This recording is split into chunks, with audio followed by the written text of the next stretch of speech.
He got a little mad at you because you were like telling him and you weren't asking him. He says, I'm not stupid. This is not my first rodeo. I can do it. Why are you yelling at me? And this is what happens in competition too.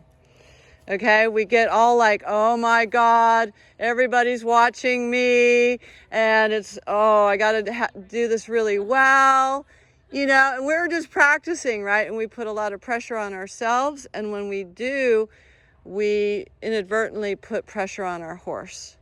And I have my own personal story to tell about that. When I was competing, in spite of me, my horse won nationals, okay, because every time I went to go and do an obstacle, it was like, we got to be good. You know, we're ahead and we have to stay ahead. And, you know, when I found out that we were probably in the running to win, I was like, ah! And my poor horse, well, I had an accident. One of my other horses, I was out in the arena and we were loping around doing something, and she fell. And she fell on me. And so she twisted my knee, my ankle, and broke my big toe. 2 weeks later, I had competition. Okay, so I can hardly gimp out there to water my horse or feed her. And, you know, it's competition day. And so I discovered that when I got in the saddle that I felt very, you know, like I was going to fall out of the saddle. I couldn't put any weight on my right leg, and it hurt so bad. So basically, when we went to an obstacle, I just said, okay, honey bunny, it's all you. You're just going to have to do this for me, and I'm just going to try to stay in the saddle, right? And I basically took all the pressure off of her, and we had to jump. We were in the open division, which was the advanced division. So everything was like super hard. We had to do flying lead changes that weekend. You know, we had to like really boogie woogie. And here I am like, oh my God, I'm going to fall out of the saddle. It was the best weekend we ever had, because I got out of my horse's way and she knew what to do. We had done all the preparation, and I just kind of said, okay, and I just point and click sort of thing, and she just did it. So it really taught me a lesson to just kind of breathe, relax, and, you know, trust the training, trust the work that you've put in. So this is where we put all the blood, sweat, and tears in, is with our horses doing little basic things like this with this stupid little log right here. It's not even a log, it's a branch. Yeah, it's like, you know, how tall is it? Like 3 inches? I don't know. And about 4 feet long. But our horses think it's like the biggest obstacle is like that bridge behind you. You know, it's like everybody goes, oh, now there's an obstacle. Not that. I say, imagine trying to do that. Like, that ain't happening. Both and I have horses that were like, we have tree stumps at home that our horses go up on all the time. Mm-hmm. There was just something about the one here that both of our horses were like, Well, they had learned that the tree stumps at home were safe to climb up on, but that one might be slippery, or it might be rotted, or there might be a snake in it or something. You know, it's like horses' perception is that of a soldier at war. Nothing is safe. There's a bomb, there's a sniper, there's something that's going to take us out. So we just have to look at their perspective and say, look, I'm the platoon leader, and I say, you're going to be fine, follow me.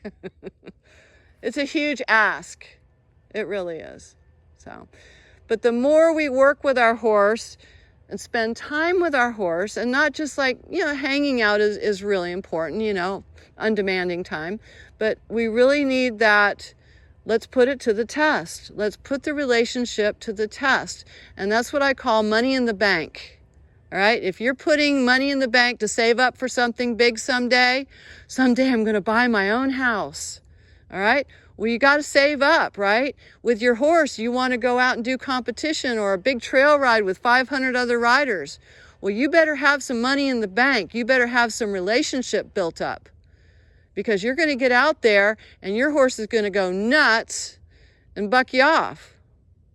right? If you don't. And people all day long, they're like, well, my horse is just fine. He's good enough. I want my horse better than good enough. It's like with all of my horses, they all lay down on voice commands anywhere, right? And they don't lay down at random. They lay down when I ask them, and they get up when I ask them. So say I'm out on a trail ride. Somebody gets hurt. Their horse bucks them off, and this person breaks an arm.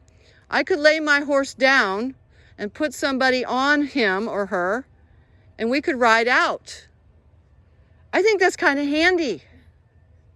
Okay? Some people don't see the purpose in having a really well-trained horse. I do. What if your trailer broke down and you had to go up into a ramp trailer because somebody was picking you up?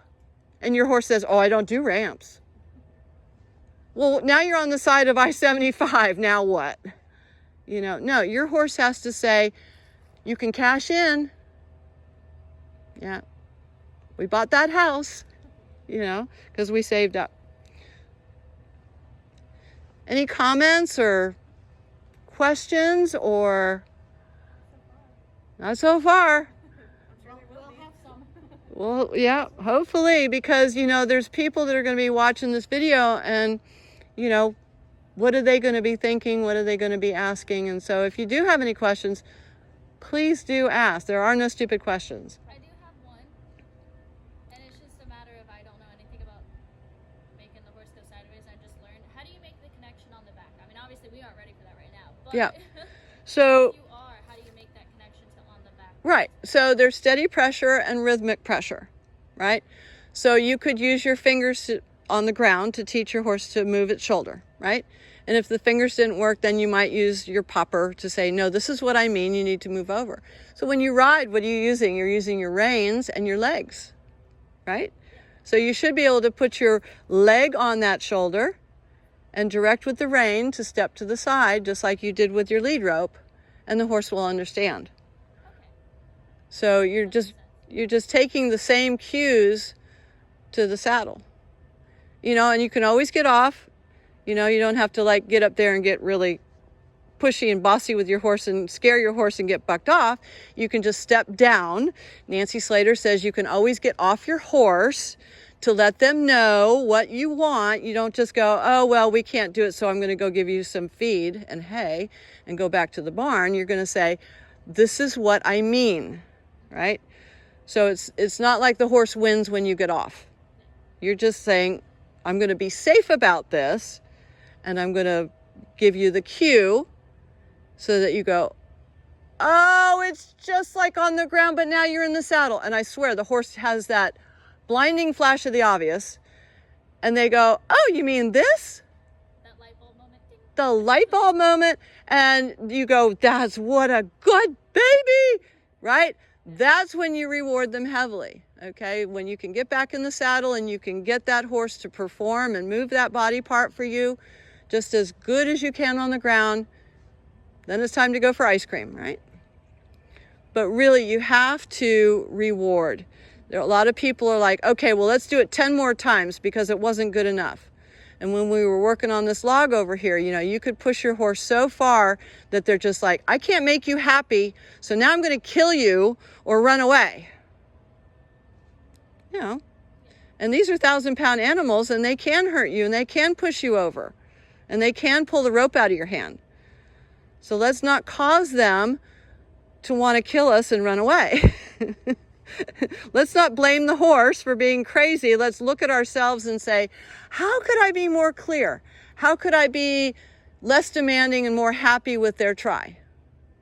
And if we do that, then we get up in the saddle and the horse is trying super hard for us so they can go for ice cream. And there'll be times when I'll get something really good from my horse and I'll just jump off, or I'll just go, oh, let's go over here and eat grass. I mean, I'm really seriously taking them for their ice cream. And the horse goes, well, tomorrow, boy, I'm really going to try hard, because if I get all this, they're not stupid. They're very smart. And the smarter ones we have more trouble with. So we have to be smarter than the horse. Good luck with that. Good luck with that challenge. Does that answer your question? It does. Okay. Anything else? Any comments? Yeah, I have a comment. I would have never guessed in a competition that you could go actually do it with your horse to communicate that way. That you can just walk along with them to say, I would have never known that. So. Yeah. So the in-hand challenge is really just simulating how your horse is going to act when you ride. That makes sense. Okay, so like when we're practicing in the park and I say carry the flag, I don't want you to be 20 feet from the horse when you're carrying the flag, right? It has to be close to the horse and maybe even touches the horse a little bit, because you want that horse to be okay when you're in the saddle and you reach for that flag and the flag touches them. You know, you don't want a big surprise. So that's again the progression. We're training. You're saying you're over there and I'm here, and you can still understand what I'm asking. Yeah. But Yeah. the progression is now we're going to go do it together, and then we're going to do it together. Yeah.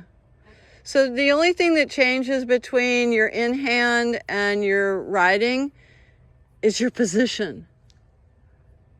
Okay? So like Crystal asked me the other day, I told her to go across the bridge to get checked off for that. And Hanny's been across the bridge and she's even ridden him across the bridge, but I was, giving her a score, like, can you do it with quality and stop and, be in control, and his head was level and he was just like really good.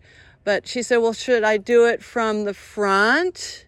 Should I lead him across, or should I do it from behind him and drive him across like a driving horse? I said, I don't care. I don't care. Whatever works for you and the horse understands, it's the communication. And she chose to be behind him on the end of a long rope. And it was beautiful because he understood to go and stop with her subtle cue as if she were riding. She didn't have to lead him. So if you can do something like that, then that's kind of an indicator that your horse is with you, following directions. And because it is harder to be behind a horse and driving them, especially with one rein. You didn't have two driving lines. So, that's the higher level of communication, right? And then I wanted, if she was leading the horse in front, I wanted to see safety, okay? Because a lot of horses, they'll jump up on the bridge there and then, want to run right over top of people. And it's like, no.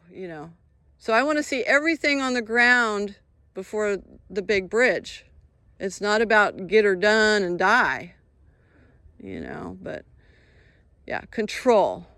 Being in that horse's head, having them wait on us, having them understand the communication. That's what we're doing. And moving those body parts softly. So, you had to get kind of big and, spin that rope around and say, I'm going to tag you. And that's the beginning. And then the way Hanny went over with just her thinking, the picture in her head of this is how I want it to look. And the horse went, So that's your picture. We'll practice more at home. It's okay.